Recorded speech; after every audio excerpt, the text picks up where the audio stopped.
So I've had a lot of people ask me how I've been doing, and the quick answer to that question is physically I'm doing better, mentally not so much. Okay, let's get you caught up. So earlier this year, I coded 8 different times in the hospital. I had a heart attack, I had a stroke, all from the coding, and my kidneys nearly shut down. Amy said each time I coded, I was out for like 4 or 5 minutes. Oh, and see, my memory also got messed up in this. So I'm like, I knew I was gonna say something. I'm trying to remember what it is. Oh, I got a temperature. I got a fever of like 105 degrees. I just found that out the other day. And so they literally were putting ice packs on me to keep me cool from overheating. Like this Amy credited this nurse for bringing in ice packs and just covering me whenever they couldn't get my temperature down. Now, I have no illusions. I should probably be dead, but I'm not. I'm still here. There's a few things I credit for pulling me through. I would say the main thing would be Alex, my 6-year-old son. He was 5 when I went in, 6 when I came out of all that. But I think he kept me strong. He gave me a reason to not cross over into that other side. We'll talk more about that in a different video because I have some stories there. But and then I have to thank my wife, my doctors, all the incredible nurses, and all the incredible everybody in the hospital. I mean, they made me feel in a lonely moment when you're in a hospital with COVID restrictions. They made me feel as good as you could. I mean, they were friends. They took care of me. They helped me go number two. That's a whole different topic. We'll talk about it every day. Okay, so anyways, fast forward to today, and as I'm shooting this a couple days ago, I was able to get rid of my home nurses. Let me phrase that: I was able to discharge my home nurses. And now, just like the hospital nurses, let me say that my home nurses, I had two of them. They were incredible. So at first they would come out a couple times a week, and they would change dressings. They would make sure my vitals were good because when I got released, I still was having a ton of issues, kidney issues, blood count issues, um, all kinds of stuff. I mean, I was in doctor's appointments 2 times a day, some days 3 times a day. But anyways, I just got to discharge them the other day, and it was bittersweet because they were super helpful. But that means I'm recovering. That means I'm physically recovering. Now, I think I should note the first time they came out, I was literally stuck on a mattress on our living room floor. I got out of the hospital and I was in a wheelchair. I loved you when you were in. I was I so did. incredibly I weak. missed you. I just to give you an idea of how weak I was. Like, I couldn't get out of the car to go to my wheelchair. Now I know that's a little bit harder since I only have one leg now, but I just didn't have the strength. And then when I got home, I wanted to get down onto the floor and play with Alex because he likes to play on the floor. So I got out of my wheelchair and I could not get back up. I couldn't. I couldn't. I had my brother's help. It was not a small guy, and I had my wife's help, and I could not get back into the wheelchair. So what did that mean for me? That meant I was sleeping on the living room floor. We took an extra mattress out there, and Amy gave me everything I needed, but I was stuck there for about 2 days.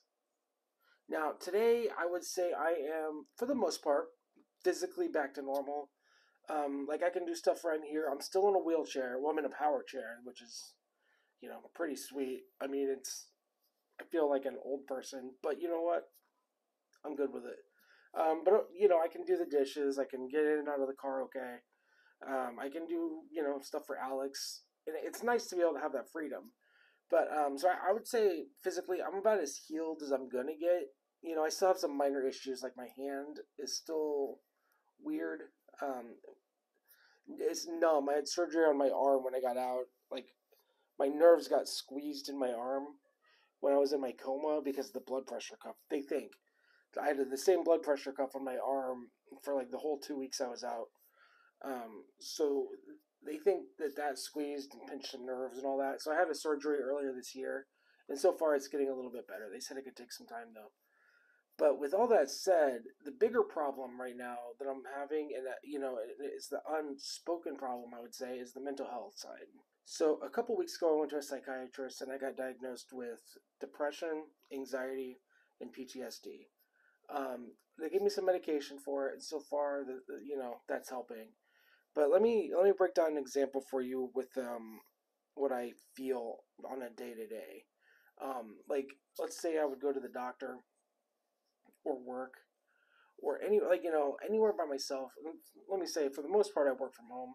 I've tried to go into my work a couple times, but if I try to go, um, I have like an anxiety attack. I completely freak out. I bottle myself up unless Amy's with me. Like, Amy makes me feel safe when I'm out, but my fear if I'm by myself is, what if something happens? Like, what if the car breaks down? What if we run out of gas? What if I get a flat tire? What if I get in a wreck?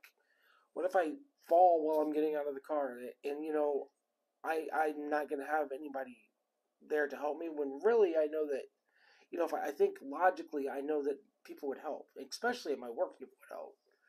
But that kind of scares me to leave my home. So where do I feel safe? I would say the number one place is in my office, this room. I work from here. I watch TV in here. I do a lot of stuff in here that makes me feel productive, especially work. Um, but I'm not afraid to say, and I cry more than I would like to admit. I cry fairly often, and it's not like a loud wailing kind of cry, but it's like I think of something and it's just, I can't help it. Like, something that scares me, something that worries me, and it's just, I get the tears if I remember anything. One of the big things that I struggle with is, why did I get to survive? And I know that that's called survivor's guilt, and it's pretty normal. But two of my best friends from high school, Mike Jones and Mark Britz, both of them have passed away, and both of them were way too young. Now, in Mark's example specifically, he left a young child behind. And for me, I see that, and I'm so crushed by that, because a kid should have their dad. I mean, and it sucks that he had to lose his dad, and that's one of my biggest fears, is that I'm going to leave Alex behind, and I don't want to do that. Now, why am I telling you all this?